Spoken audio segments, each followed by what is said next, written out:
Chers internautes des www.gms.sn et amis auditeurs de la 89.3 FM, bienvenue à cette émission Parole aux jeunes que nous tournons aujourd'hui à Marsassoum à l'occasion de la 33e édition de la Journée mondiale de la jeunesse. Une célébration que nous participons aujourd'hui à Kolda, ici à Marsassoum. Kolda, le diocèse de Kolda qui célèbre la Journée mondiale de la jeunesse en ce week-end du dimanche des Rameaux que nous célébrerons demain. Alors, Parole aux jeunes reçoit sur son plateau Jean-Baptiste Ngom de la paroisse Sainte-Germaine de Marsassoum, Frédéric Mankabo de Marsassoum également, de Sédiou, de la paroisse Saint-Jean-Baptiste de Sédiou, et également Laurent Da Silva de la paroisse Sainte-Germaine de Marsassoum et Edmé Toussaint Mendy de la paroisse Sainte-Germaine de Marsassoum également. Alors, nous allons débattre ce soir autour du thème l'engagement des jeunes chrétiens. Alors, bonsoir Jean-Baptiste. Bonsoir. Bonsoir Frédéric. Bonsoir Laurent. Bonsoir Eva. Alors, on reproche la jeunesse chrétienne d'être peu engagée dans les activités de l'Église, dans tout ce qui tourne autour de l'Église. Jean-Baptiste, en tant que jeune chrétien, apprécies-tu cette remarque? Bon, concernant l'engagement ou le non-engagement de la jeunesse catholique en ce qui concerne les activités relatives à la foi catholique, je pense qu'il ne faut pas du tout être catégorique, puisque c'est ce que nous sommes en train de vivre présentement à Marsassoum. Et depuis hier, il y a beaucoup de jeunes qui se sont mobilisés. Et ça va continuer jusqu'à demain dimanche. Toutefois, le non-engagement aussi est là. Beaucoup de jeunes ne se désintéressent plus à ce qui se fait dans l'église catholique. Je ne sais pas si c'est par manque de foi. Voilà. Si c'est par manque de foi ou bien par ignorance qu'ils le font. Mais de toute façon, c'est un fait qui est là et qu'on peut reconnaître quand même.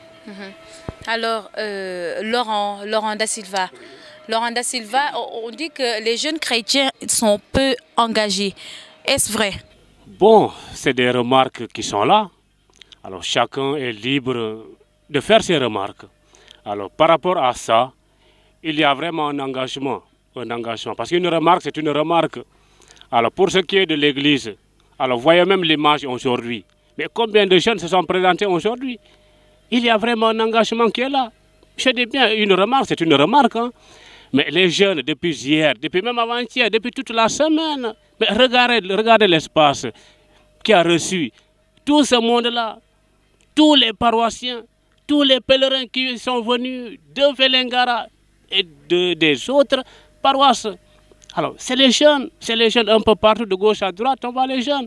Bon, ça ne manque pas, les remarques, voilà, ça ne manque pas. Ok. Et toi, Frédéric Mankabo, quand on dit que les jeunes chrétiens ne sont pas engagés, comment tu peux réagir par rapport à ça? Cette question, moi j'ai dit que la jeunesse catholique n'est pas trop engagée dans l'église. Parce que si nous faisons le tour du diocèse, nous prenons l'exemple de notre diocèse qui est Kolda. On peut dire dans les paroisses, c'est les mêmes jeunes qui sont toujours là à se mobiliser derrière l'évêque, derrière les pasteurs pour faire avancer l'église, pour mobiliser les autres.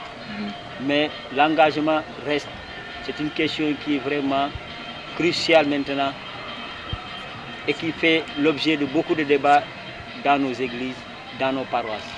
Est-ce vrai que les jeunes chrétiens ne sont pas engagés dans la vie de leur église, surtout dans votre diocèse à Kolda par exemple? Les jeunes sont engagés parce que d'après ce que j'ai vu, on a annoncé les JMJ depuis le mois d'octobre. les gens se sont commencés à s'engager pour cette journée de la jeunesse depuis le mois d'octobre. Les cotisations par famille, les majorés, tout et tout, les jeunes de la chorale, tout le monde se sont mobilisés pour cette journée. Et aujourd'hui, je remercie Dieu parce que pour l'instant, ils ont réussi. Parce que vu ce qu'ils ont fait aujourd'hui, déjà, c'est déjà bon. Parce que les majorés ont pu danser, ils ont nettoyé le lieu proprement, ils ont tout fait. Attendons voir demain ce qui va se passer. Alors, Frédéric, quelle définition donnes-tu à l'engagement? Parce que tout à l'heure, tu as dit que les jeunes ne sont pas engagés. C'est toujours les mêmes personnes qui sont présentes, dans les activités, dans la vie de la paroisse. Pour ce que j'ai dit par rapport Le micro. à l'engagement des jeunes dans les paroisses, si nous faisons le constat, moi je prends l'exemple de ma paroisse Saint-Jean l'Évangéliste de Ségou. Il y a des jeunes qui sont là, qui travaillent. Mais il y a beaucoup, si nous faisons le tour des maisons catholiques, il y a beaucoup qui sont dans leurs maisons qui ne sortent pas. Si nous voyons avec les différents mouvements, c'est toujours les mêmes personnes qui sont là, mais d'autres sont dans les maisons et qui ne sortent pas. Si nous voyons l'effectif qui est là, je prends l'exemple de ma paroisse. On est nombreux, mais on devait être encore beaucoup plus nombreux. Est-ce que c'est pas une question, c'est pas une question de communication? Peut-être que c'est la communication qui passe pas, ou c'est les moyens qui font défaut? Il y a aussi la communication qui ne passe pas trop. On le reconnaît parce qu'ils sont toujours chez eux, ils ne sortent pas. Mais il y a une communication qu'on doit mener pour vraiment les faire sortir. Parce que certains te disent que nous sommes des enfants. Nous sommes des enfants. Moi, j'ai fait l'expérience tout récemment à Ségou. Tu pars chez quelqu'un dans le but d'organiser une récollection, de faire sortir les jeunes. Qu'est-ce qu'ils te disent? Non, moi, je suis un enfant.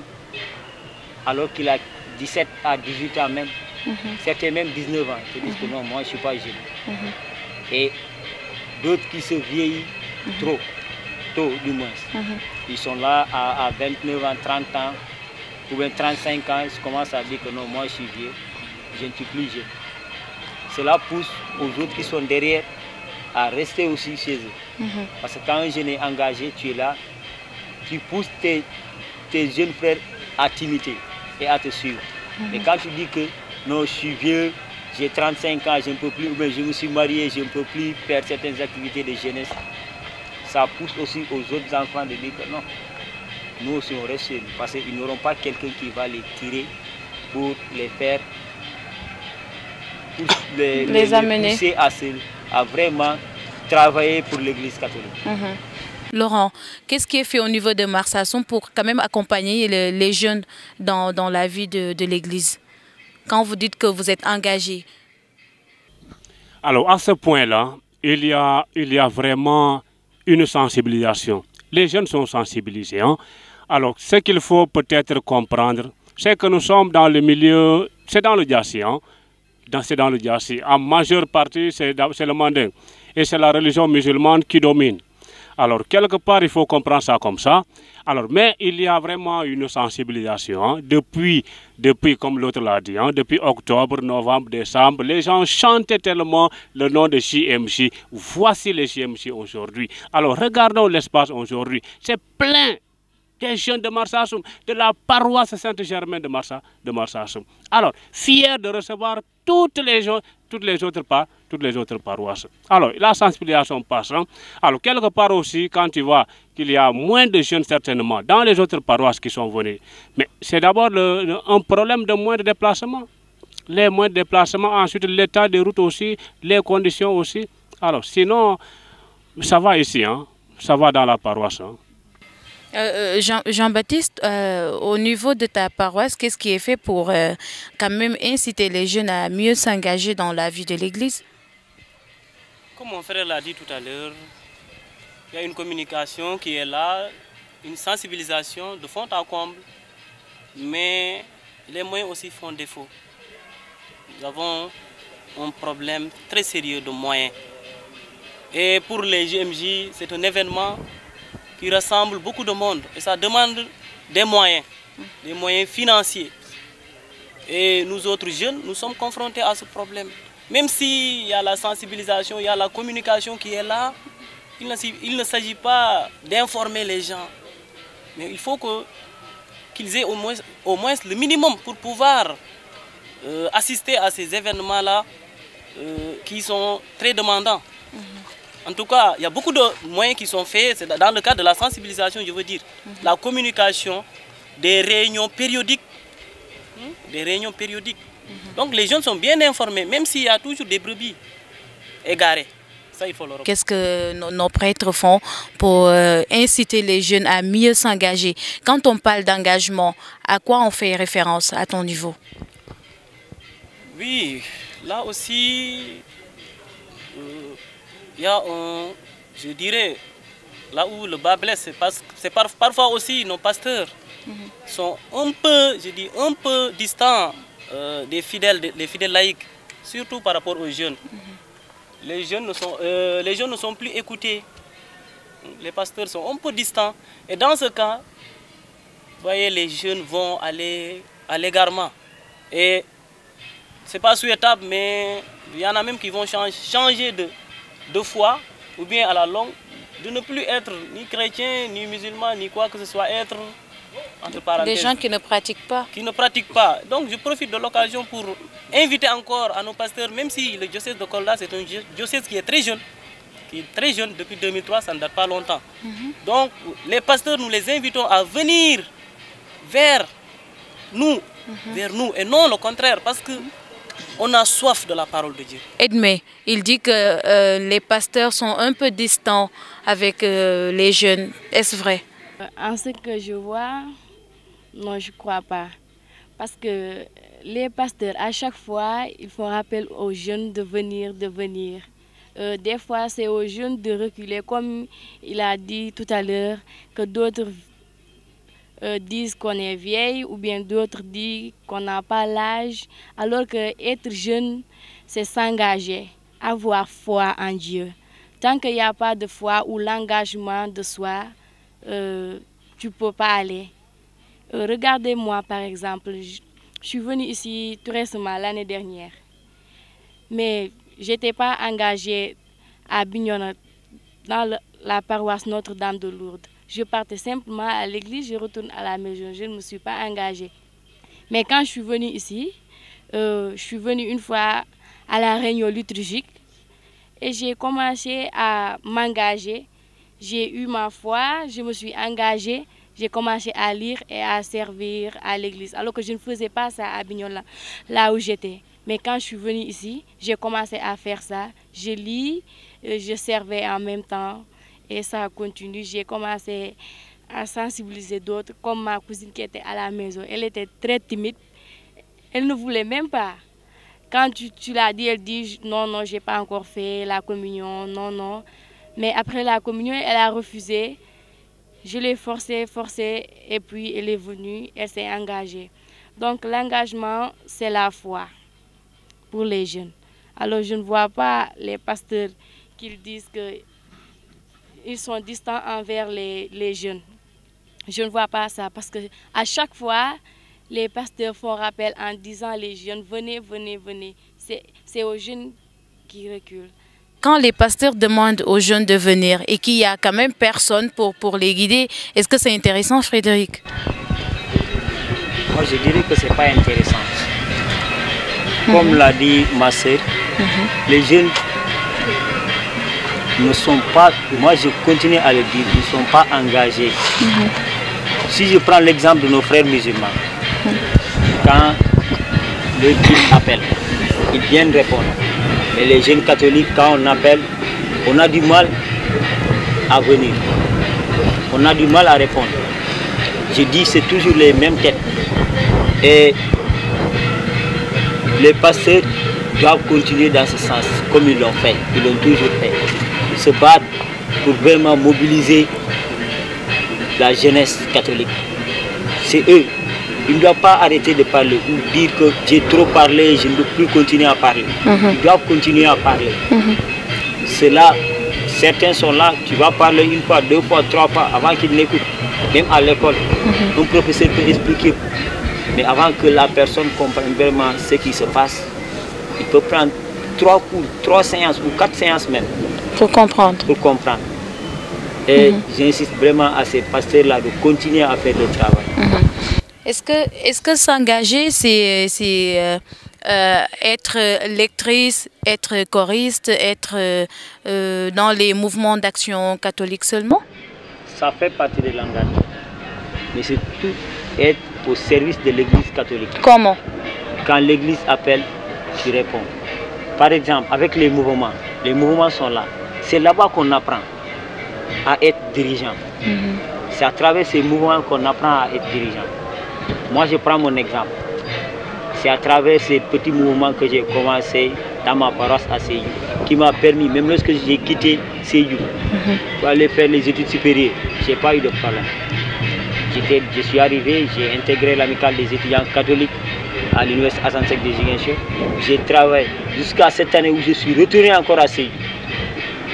Je me suis encore battu pour être même dans le bureau des jeunes catholiques et continuer ce travail, cette mission que le Seigneur m'a confiée. Et les jeunes doivent faire la même chose. Ils doivent se lever pour se battre pour leur église. Les pasteurs sont là.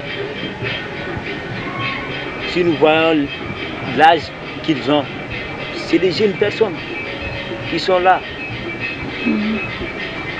Ils se battent, ils continuent toujours à le faire. Si je prends l'exemple de mon aumônier, c'est qui? Avec Marcel Omer Sayo de la paroisse Saint-Jean l'évangélique de Séyou. Il est toujours là, il nous pousse, il pousse la jeunesse à vraiment s'engager pour le développement de l'église et de la paroisse.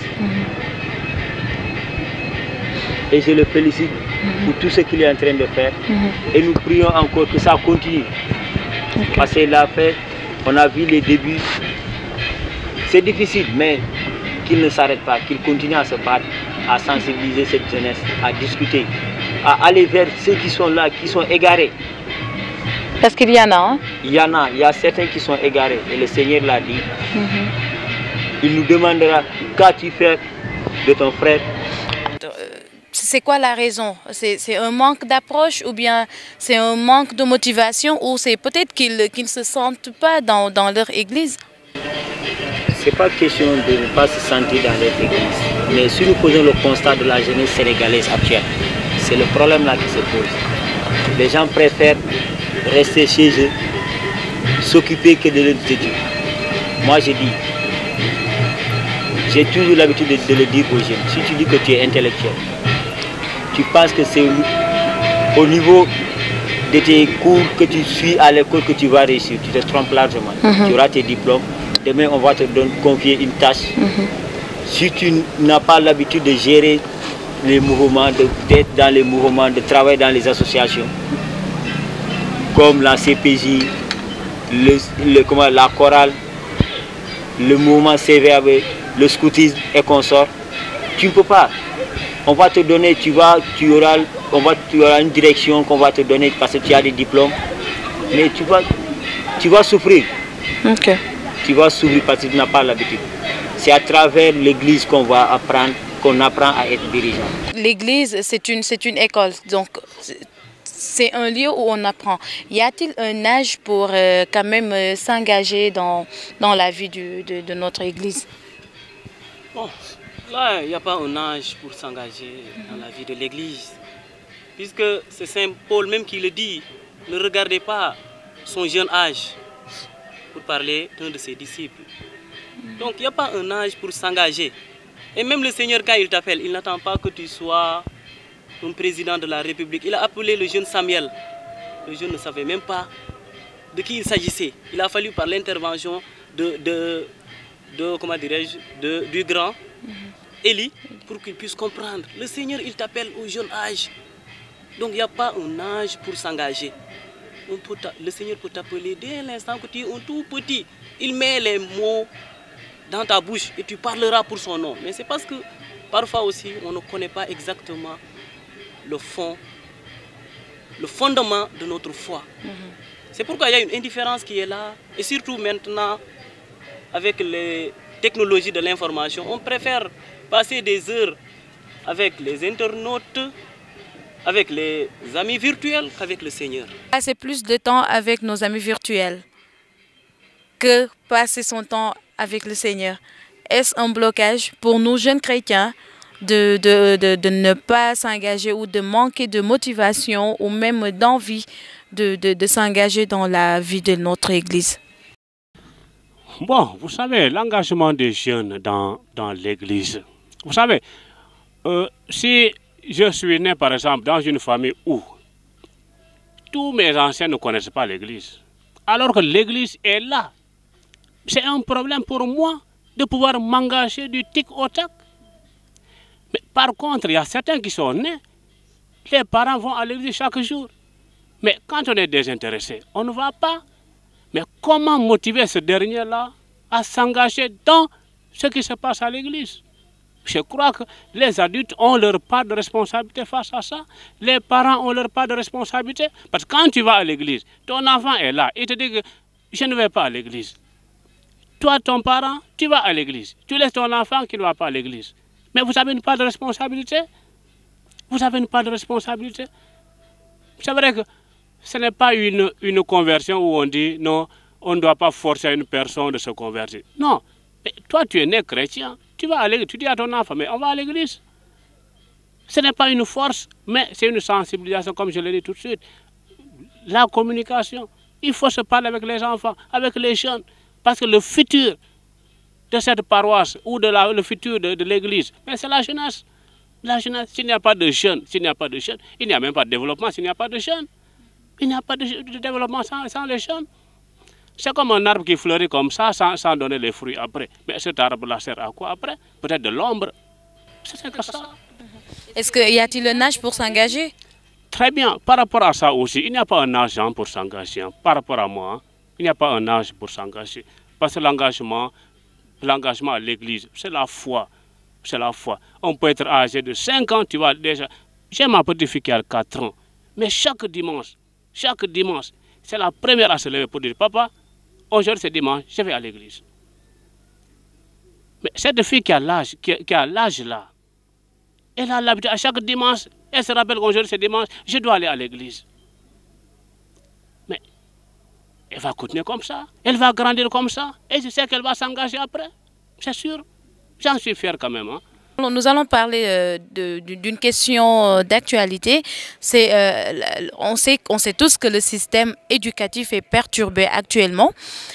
Laurent, en tant qu'enseignant, voilà, Jean-Baptiste Ngom, en tant qu'enseignant, ce système qui est perturbé, de quel yeux tu les regardes? Comment regardes-tu en fait cette perturbation? Oui, le système est perturbé. Là, je vais parler d'abord du point de vue du croyant. C'est un peu regrettable de voir nos enfants laissés à la merci des grèves. Il fait presque 2 mois que les enseignants sont partis en grève. C'est regrettable pour nos enfants, surtout si on pense à une qualité, à la crédibilité des diplômes. Ça, c'est le croyant qui parle. De notre point, du point de vue d'un syndicaliste, même si je ne suis pas syndicaliste, les enseignants aussi, je ne fais pas leur propagande, ils sont dans leurs droits. Et le droit de grève, comme le droit à l'éducation, sont des droits constitutionnels. C'est la Constitution qui garantit aux enseignants le droit d'aller en grève, de se syndiquer, et si les choses ne vont pas, de refuser ou bien de se croiser les bras pour ne pas travailler, dans le but d'obtenir des conditions de travail favorables. C'est tout ce qu'ils demandent, des conditions de travail favorables. Parce que ce n'est pas intéressant de rester 2 mois sans rien faire. Parfois même tu as la nostalgie des enfants. Ok. Edmé, en tant qu'élève, comment vis-tu cette situation? Cette situation est très catastrophe. Parce que c'est notre avenir qui est en jeu. Chaque fois quand tu vas à l'école, à 9 h, on vous dit rentrer. ou bien vous venez, il n'y a pas de professeur. Ça nous fait tellement mal. Juste pendant cette semaine, il y a des élèves qui ont fait grève en demandant leur bulletin. D'autres ont commencé la composition, n'ont pas terminé. D'autres n'ont rien fait comme nous. Alors, on était en classe un jour. On a demandé aux professeurs pourquoi ils font grève. Ils nous ont juste répondu que le grève qu'ils font, demain, ça peut nous bénéficier parce qu'ils font ça en préparant pour notre avenir. Peut-être d'autres peuvent être enseignants, ils en bénéficieront. Ils n'ont pas voulu expliquer clairement alors que ça nous fait tellement mal. Je pense de faire par exemple celle qui doit faire la classe de terminale ou de troisième. Tu fais la classe cette année, toute l'année scolaire. Tu reprends ça l'année prochaine. Ça c'est très difficile. Très très compliqué même. Alors les professeurs doivent savoir que ça fait très mal aux élèves. Peut-être d'autres dans ce lieu manding, là où on force des enfants à se marier, d'autres sont contents pour ces grèves. Quand on dit rentrer, ils crient en rentrant. Des grandes dames qui sont au CM1, quand on dit rentrer, ils crient en rentrant comme des élèves de la primaire. C'est comme s'ils ne prennent pas conscience de ce qui se passe. Oui. Ils ne voient pas ce que nous on voit parce que eux ils pensent que le mariage est plus important alors que c'est pas le cas. Avant le mariage, il faut d'abord étudier et réussir dans la vie. C'est pas seulement l'homme qui doit réussir, mais la femme doit réussir aussi comme l'homme pour pouvoir faire ses besoins personnels. Ministre. Alors, merci. Frédéric Mancabou, c'est ça. Le système éducatif est perturbé. Comment lit-il cette actualité? Moi, je dis que c'est vraiment déplorable. On l'a vécu pendant plusieurs années et ça continue, ça persiste. Et je dis que c'est pas normal que ça continue. Ça doit s'arrêter. Les enseignants doivent tirer, vraiment doivent, je peux dire, s'asseoir et réfléchir avec l'État. Quel moyen trouver pour vraiment aider à ces jeunes d'étudier normalement. Je peux dire depuis 2000, je ne sais même pas, 2012, je ne sais pas 2011, parce que je l'ai vécu en 2011 lorsque je faisais la terminale.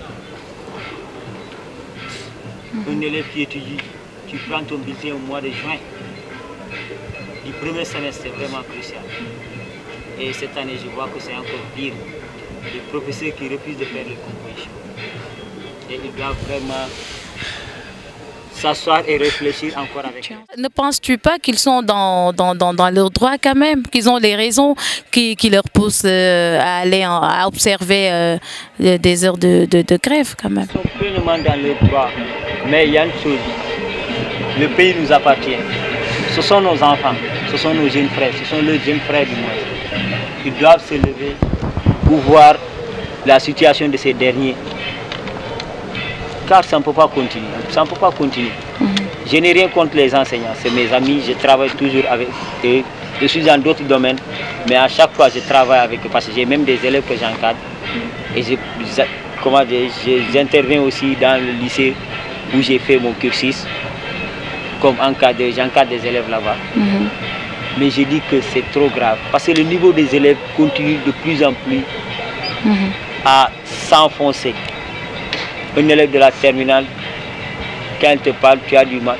Mais il n'a pas, c'est pas lui, c'est ce qu'il a vécu. Ils sont devenus les victimes d'un problème qui est là entre l'État et les enseignants. Les enseignants doivent vraiment revoir, mais surtout l'État revoir.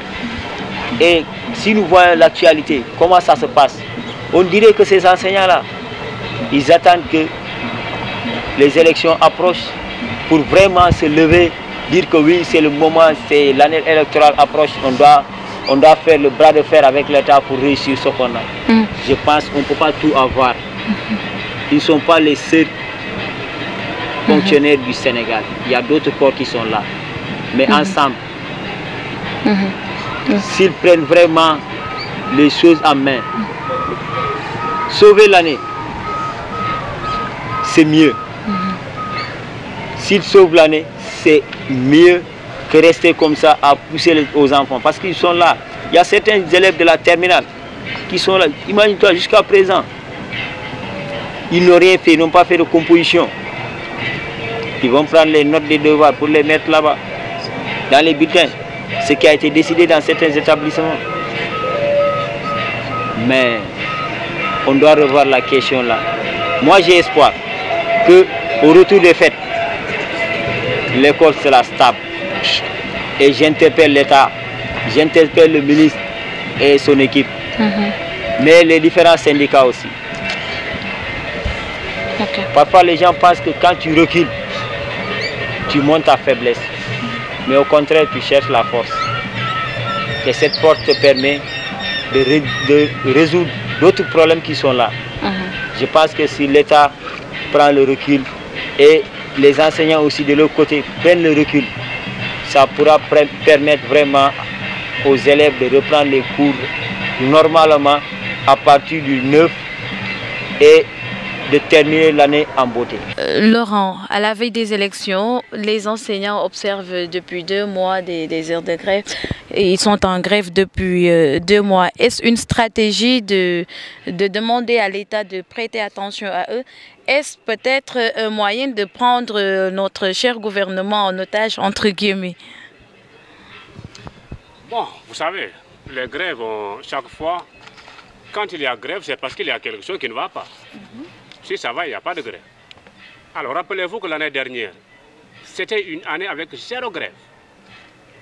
Alors, dans l'espoir d'avoir gain de cause cette année, malheureusement, tous les points qui ont été signés, les accords qui ont été demandés l'année dernière, absolument, 0. 0 signature. Alors, c'est pourquoi cette année, on ne va pas connaître dans cette lancée-là. Il faut comprendre ça comme ça. Alors, mais ça ne va pas. Mais quand ça ne va pas, il faut se faire voir. Mais c'est ça la grève aujourd'hui. Ne prenez-vous pas l'État en otage, entre guillemets? Si je ne prends pas l'État... Hein. En otage, les enseignants, quand même.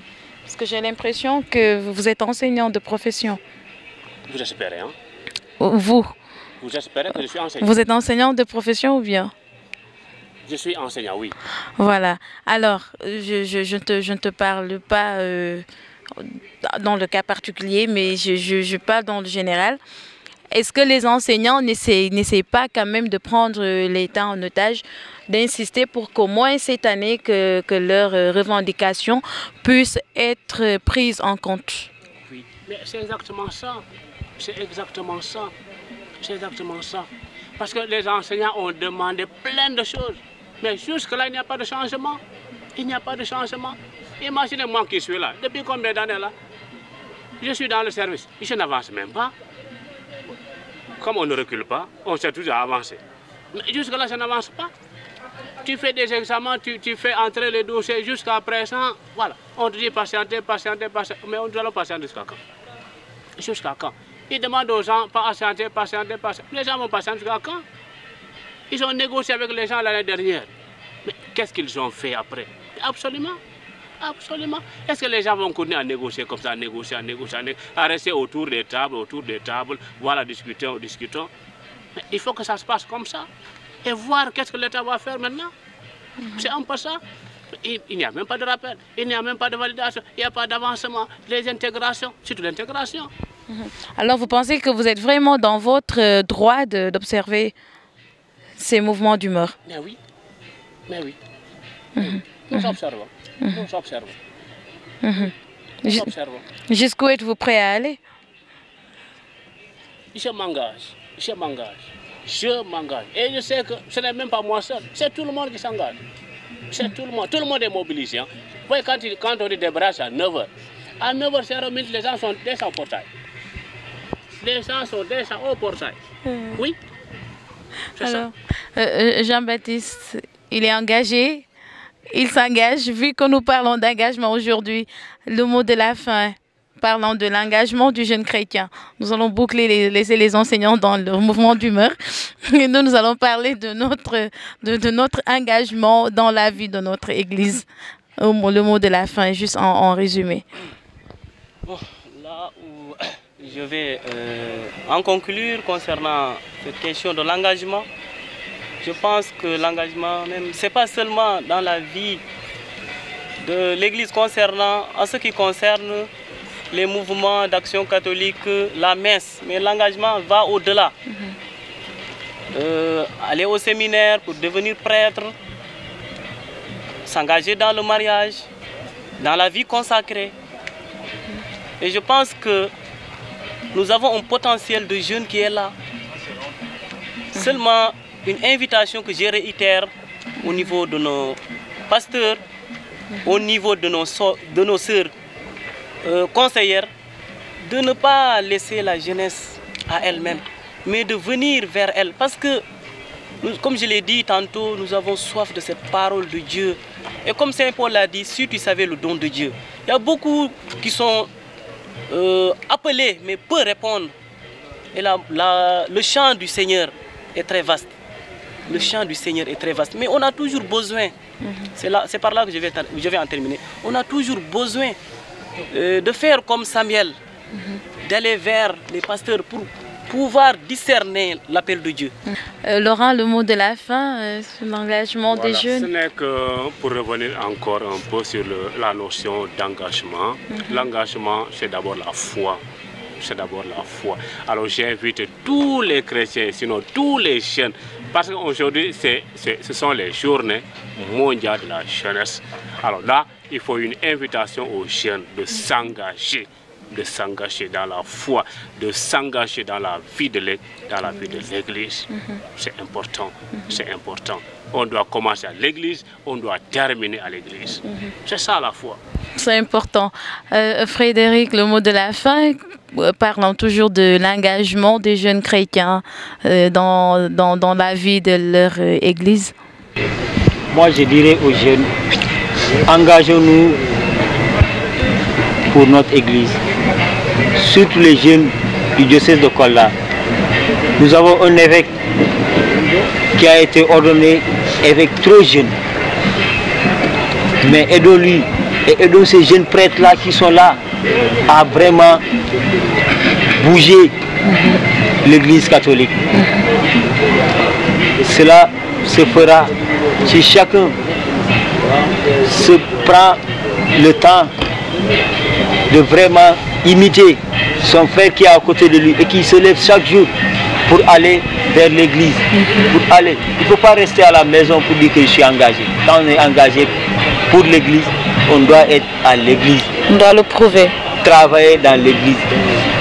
Et de ne pas penser que si on est engagé dans l'église et qu'on est là toujours du matin au soir à travailler pour l'église, on devient esclave de ces prêtres-là. Ce sont nos pasteurs, même si parfois certains, on est du même âge. Ce sont nos pasteurs. Nous devons les écouter. Et si on dit qu'on est engagé, on doit pouvoir les écouter et à travailler en équipe avec eux. Et aussi aux prêtres, d'aller vers cette jeunesse, dans les maisons. Parce qu'il y a un constat qui est là. Il y a certains qui se disent que non, le prêtre ne vient pas chez moi, il connaît chez l'autre, mais il ne vient pas chez moi. Mais c'est à ces prêtres-là de ne pas sauter de maison en maison pour aller faire des visites, mais d'aller dans toutes les maisons catholiques et de tirer ces jeunes-là, de les tirer vraiment pour qu'ils travaillent pour l'église catholique, parce que l'église en a vraiment besoin. Et même le Sénégal a besoin de ses dirigeants. C'est là-bas que c'est dans l'église, comme je l'ai dit tantôt, c'est dans l'église qu'on apprend à être un dirigeant. Et je pousse cette jeunesse vraiment à prendre ce bâton de pèlerin et de vrai engagés au service de l'église et surtout ceux du diocèse au service de l'église de Kolda. Je termine par toi, Edmé Toussaint Mendy. Le mot de la fin, parlant de l'engagement, vu que tu es engagé dans la vie de ton église, de ta paroisse Sainte-Germaine de Marsassoum.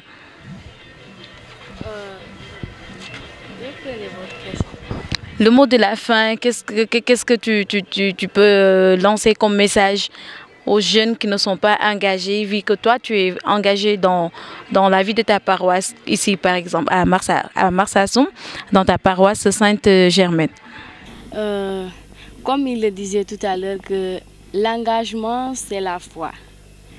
J'invite à tous les jeunes de s'engager, être choristes ou bien servir pendant les messes ou bien intégrer dans l'équipe liturgique, surtout l'équipe liturgique, parce que je vois beaucoup d'importance sur ça, parce qu'à chaque fois qu'on vient à l'équipe liturgique, sur les 3 textes de la lecture, première lecture, deuxième lecture et évangile, on lit ça et on explique dans les moindres détails chaque question.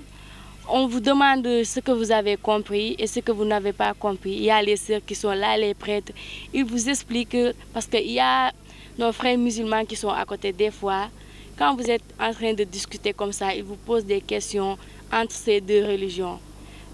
Pour moi, tant que tu n'intègres pas sur ces mouvements-là, tu ne peux pas les répondre. Parce qu'ils peuvent te poser une question que toi, chrétien, peut-être tu peux aller à l'église, prier comme prier, sans suivre les 2 textes. Mais quand tu es à l'équipe liturgique, là où les sœurs sont là-bas, les prêtres, qui t'expliquent très bien les textes, tu peux répondre ton camarade musulman qui t'a posé cette question. Mais si tu ne peux pas répondre, ils vont dire « Ah, les chrétiens ». Ils disent qu'ils sont chrétiens, alors que quand tu leur poses des questions sur leur religion, ils ont des problèmes à te répondre. Je demande aux jeunes de s'engager, surtout sur ces mouvements de l'Église, parce que ça aide très bien, surtout à l'équipe liturgique. Ok, s'engager dans les mouvements d'action catholique, s'engager dans la vie de nos paroisses, c'est intéressant, c'est ce que nous demandent les jeunes de Marsassoum, les jeunes du diocèse de Kolda, en cette 33e édition des Journées mondiales de la jeunesse célébrée ici à Marsassoum pour la 33e édition. C'était votre émission Parole aux jeunes, une émission que nous avons vraiment eu le plaisir de vous présenter ici à Marsassoum. Alors, merci à mes invités, à Jean-Baptiste Ngom, Frédéric Mankabou, Laurent Da Silva, Edmé Toussaint Mendy.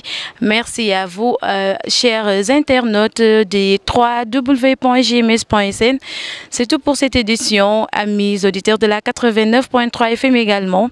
Merci de votre fidélité. Excellente suite des programmes sur GMS FM. Merci à mes caméramans Paul Manga, Daouda Sambou, à Michel Diallo pour les photos. Au revoir.